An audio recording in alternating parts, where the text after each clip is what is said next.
বাংলাদেশকে কেন খুব বেশি প্রয়োজন যুক্তরাষ্ট্রের? চীনের বিরুদ্ধে শক্তিশালী অবস্থান।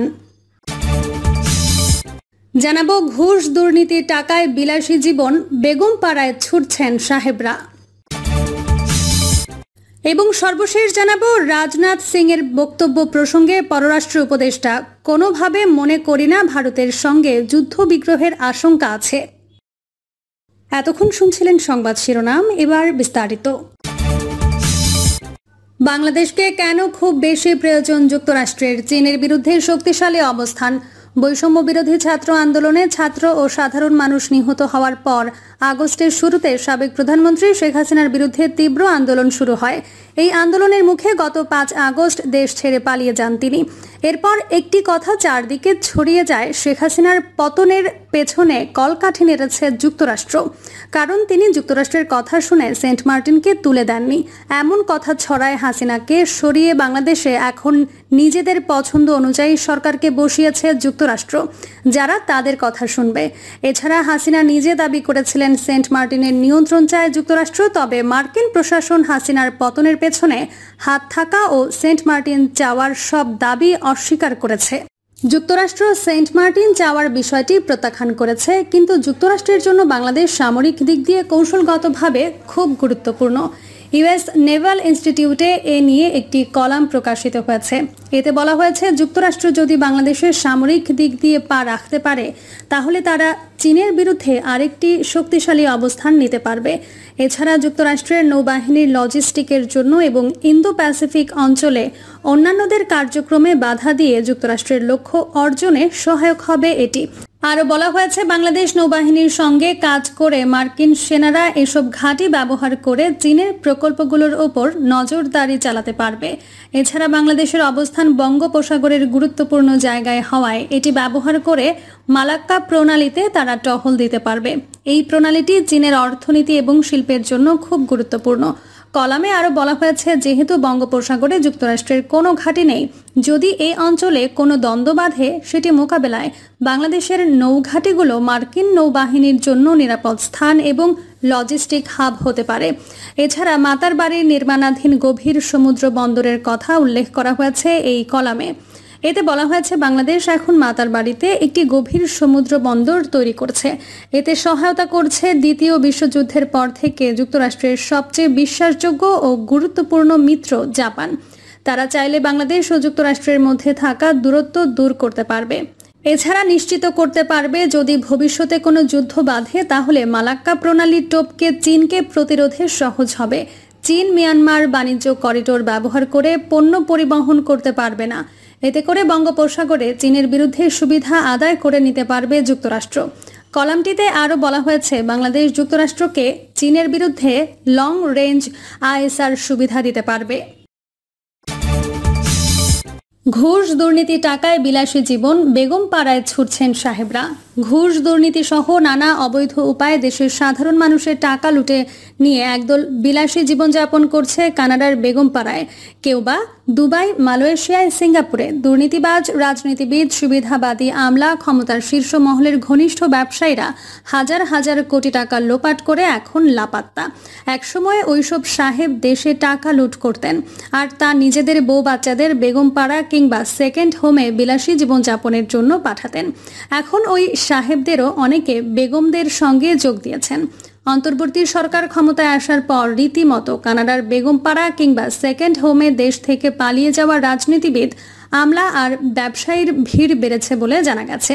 বিভিন্ন সূত্র থেকে খোঁজ নিয়ে আরও জানা যায়, মামলা, জেল, জরিমানা আর শাস্তির ভয়ে তারা বিভিন্ন উপায়ে ওইসব উন্নত দেশে পাড়ি জমাচ্ছেন। তবে সরকার এদের পাচার করা টাকা ফিরিয়ে আনতে কঠোর অবস্থান নিয়েছে। প্রধান উপদেষ্টা ও অর্থ উপদেষ্টা এরই মধ্যে অন্তত পাচারের 1 লাখ কোটি টাকা ফেরাতে উদ্যোগ নেওয়া হচ্ছে বলে জানিয়েছেন।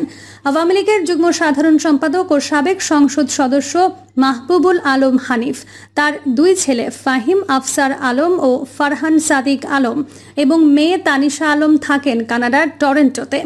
হানিফের বড় ভাই রফিকুল আলম চুন্নু সব পরিবারে থাকেন কানাডায়। সাবেক এই সংসদ সদস্যের স্ত্রী, সন্তান ও পরিবারের অন্য সদস্যদের নামে রয়েছে বিলাসবহুল বাড়ি, গাড়ি ও ব্যবসা প্রতিষ্ঠান। যদিও উচ্চতর শিক্ষার উদ্দেশ্যে বিদেশে পাড়ি দিয়েছিলেন মাহবুবুল আলম হানিফের সন্তানরা। এদিকে ছাগল কাণ্ডে অবসরে যাওয়া এনবিআরের সাবেক কর্মকর্তা মতিউর রহমানের মেয়ে ফারজানা রহমান ইপসিতার বাড়ি রয়েছে কানাডার ব্যারিজ সিটিতে। চলতি বছরের 12 জানুয়ারি 8,88,000 কানাডিয়ান ডলারে বাড়িটি কেনেন তিনি। এ সময় রেজিস্ট্রেশন ও জমি ট্রান্সফার ফি বাবদ আরও প্রায় 10,500 কানাডিয়ান ডলার খরচ হয়েছে। অর্থাৎ বাড়িটির মালিক হতে ইপসিতাকে খরচ করতে হয়েছে বাংলাদেশি টাকায় প্রায় 9 কোটি টাকা। যদিও 32 বছর বয়সী ইপসিতা নিজেকে মেকআপ আর্টিস্ট হিসেবে পরিচয় দিতেন। এই দুটি উদাহরণ মাত্র। এরকম অসংখ্য প্রভাবশালী বিভিন্ন রাজনৈতিক নেতা, দুর্নীতিবাজ আমলা, প্রকৌশলী, পুলিশ, পোশাক কারখানার মালিক, ব্যাংক ও আর্থিক প্রতিষ্ঠানের পরিচালকরাও নামে বেনামে সম্পদ কিনেছেন কানাডার বেগমপাড়ায়। তাদের কেউ আবার যুক্তরাষ্ট্র, আরব আমিরাত, মালয়েশিয়া, সিঙ্গাপুর সহ অনেক দেশে দামি বাড়ি গাড়ির মালিক হয়ে বিলাসী জীবনযাপন করছেন। বিতর্কিত ব্যবসায়ী এস আলম 6 থেকে 7টি ব্যাংক থেকে প্রায় লাখো কোটি টাকা লুটে নিয়েছে বলে খবর পেয়েছে। এ টাকায় তিনি সিঙ্গাপুরে সাম্রাজ্য গড়ে তুলেছেন। সামিট গ্রুপের মোহাম্মদ আজিজ খান দেশের টাকা নিয়ে সিঙ্গাপুরের শীর্ষ 10 ধনীর একজন হয়েছেন। তথ্য উপাত্ত বলছে এরকম উদাহরণ অসংখ্য, তবে ক্ষমতার কেন্দ্রে থাকায় এতদিন তাদের কাউকেই ধরা যায়নি।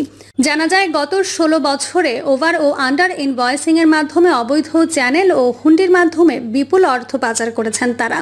এখন এই পাচারকৃত অর্থ ফিরিয়ে আনার জন্য জোর তৎপরতা শুরু হয়েছে। এর মধ্যে অনেকের দেশে থাকা ব্যাংক অ্যাকাউন্ট জব্দ করা হয়েছে, বিদেশে খোঁজ খবর করা হচ্ছে। বাংলাদেশ ফিনান্সিয়াল ইন্টেলিজেন্স ইউনিট সহ সরকারের যত সংস্থা রয়েছে সেগুলো কাজ শুরু করেছে। অন্তর্বর্তী সরকারের প্রধান উপদেষ্টা ডক্টর মোহাম্মদ ইউনুস বলেছেন, এই সরকারের অন্যতম অগ্রাধিকার হচ্ছে শেখ হাসিনার 15 বছরের স্বৈরাচারী শাসনামলে পাচার হওয়া বিলিয়ন বিলিয়ন ডলার অর্থ দেশে ফিরিয়ে আনা। এদিকে পাচার হওয়া অর্থ ফেরত আনতে একটি টাস্ক ফোর্স গঠনের নির্দেশ দেওয়া হয়েছে বলে সম্প্রতি জানিয়েছেন অর্থ উপদেষ্টা ডক্টর সালেউদ্দিন আহমেদ। পাশাপাশি পাচার বন্ধ ও পাচারকৃত অর্থ পুনরুদ্ধারে নাগরিকের পরামর্শ চেয়েছে অর্থনৈতিক অবস্থার ওপর শ্বেতপত্র প্রণয়ন কমিটি।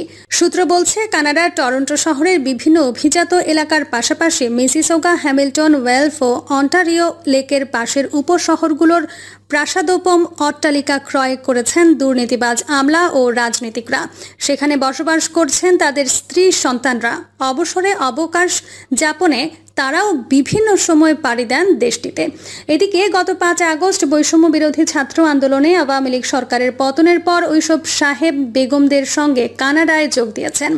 যুক্তরাষ্ট্র ভিত্তিক গবেষণা প্রতিষ্ঠান গ্লোবাল ফিনান্সিয়াল ইন্টিগ্রিটির তথ্য পর্যালোচনায় দেখা যায়, আওয়ামী লীগ সরকারের গত 1.5 দশকের শাসনামলে দেশ থেকে অন্তত 14,920 কোটি বা 149.20 বিলিয়ন ডলার পাচার হয়েছে। বাংলাদেশি মুদ্রায় পাচারকৃত অর্থের পরিমাণ দাঁড়ায় অন্তত 17,60,000 কোটি টাকা। আওয়ামী লীগ সরকারের আমলের তীব্র ডলার সংকটের মধ্যেও এই ধারা অব্যাহত ছিল। জিএফআইয়ের প্রতিবেদন বলছে, আন্তর্জাতিক বাণিজ্যের আড়ালে ওভার ও আন্ডার ইনভয়েসিং এর মাধ্যমে প্রতি বছর বাংলাদেশ থেকে গড়ে 64,000 কোটি টাকা বিদেশে পাচার হচ্ছে।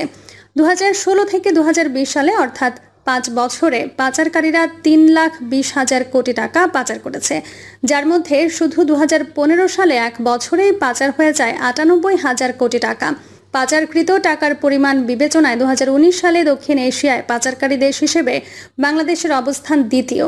বাংলাদেশ ফিনান্সিয়াল ইন্টেলিজেন্স ইউনিটের তথ্য বলছে, মূলত আমদানি রপ্তানির সময় পণ্যের প্রকৃত মূল্য গোপন, বিল কারচুপি, ঘুষ, দুর্নীতি, আয়কর গোপন ইত্যাদির মাধ্যমে বিদেশে পাচার হয়েছে। অর্থ পাচার রোধে সরকারের কিছু নীতিমালা থাকলেও এর সুষ্ঠু ও কার্যকর বাস্তবায়নের অভাবে দেশ থেকে অর্থ পাচার রোধ করা সম্ভব হচ্ছে না। 2012 সালের মানি লন্ডারিং প্রতিরোধ আইনের সংস্কারের কথা বলা হলেও আজ পর্যন্ত তা করা হয়নি। সুইজারল্যান্ডের কেন্দ্রীয় ব্যাংকের বার্ষিক প্রতিবেদন অনুযায়ী 2023 সালের ডিসেম্বরের শেষে সুইস ব্যাংকের কাছে বাংলাদেশিদের আমানত জমা আছে 234 কোটি টাকা বা 1,77,00,000 ফ্রাঙ্ক।